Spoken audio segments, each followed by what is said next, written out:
আসসালামু আলাইকুম। আমরা আইন জানবো, আইন মানবো, নিরাপদে জীবন যাপন করব।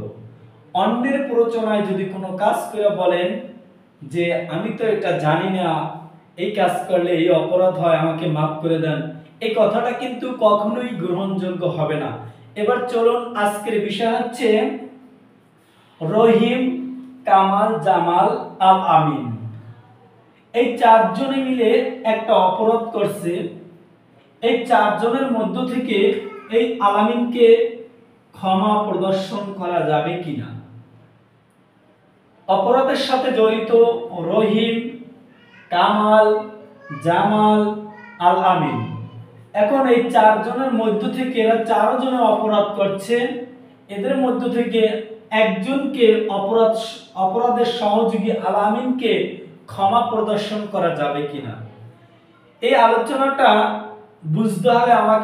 আপনাকে আগে বুঝতে হবে সাক্ষ্য আইনের 133 ধারায় বলা আছে দুষ্কর্মের সহযোগী আসামির বিরুদ্ধে সাক্ষ্য দানের উপযুক্ত ব্যক্তি বলে বিবেচিত হবে। কত? সাক্ষ্য আইনের 133 ধারায় বলছে এই যে দুষ্কর্মের সহযোগী এই আসামিদের বিরুদ্ধে সাক্ষ্য দানের উপযুক্ত ব্যক্তি বলে বিবেচিত হবে। এটা বলা আছে সাক্ষ্য আইনের 133 ধারায়। আমার এই ভিডিওটা যদি ভালো লাগে অবশ্যই অন্যের উপকারের জন্য শেয়ার করে দেব।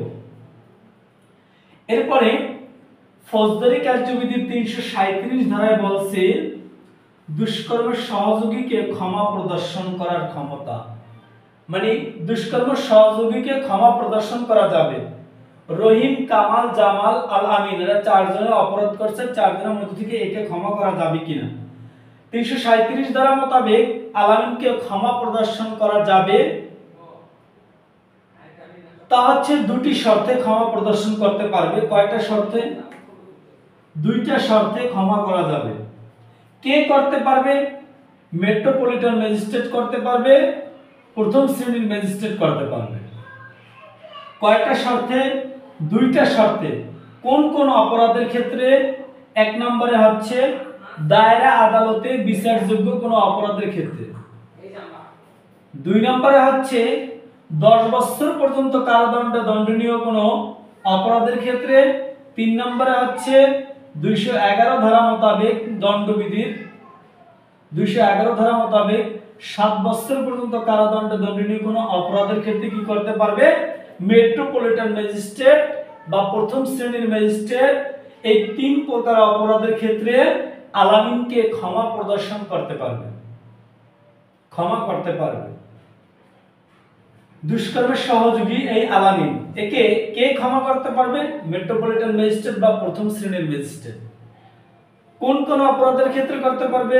দায়রা আদালতে বিচারযোগ্য কোনো অপরাধের ক্ষেত্রে, 10 বছর পর্যন্ত কারাদণ্ড দণ্ডনীয় কোনো অপরাধের ক্ষেত্রে, আর দণ্ডবিধির 211 ধারায় 7 বছর পর্যন্ত কারাদণ্ড দণ্ডনীয় অপরাধের ক্ষেত্রে ক্ষমা প্রদর্শন করতে পারবে। কয়টা শর্তে?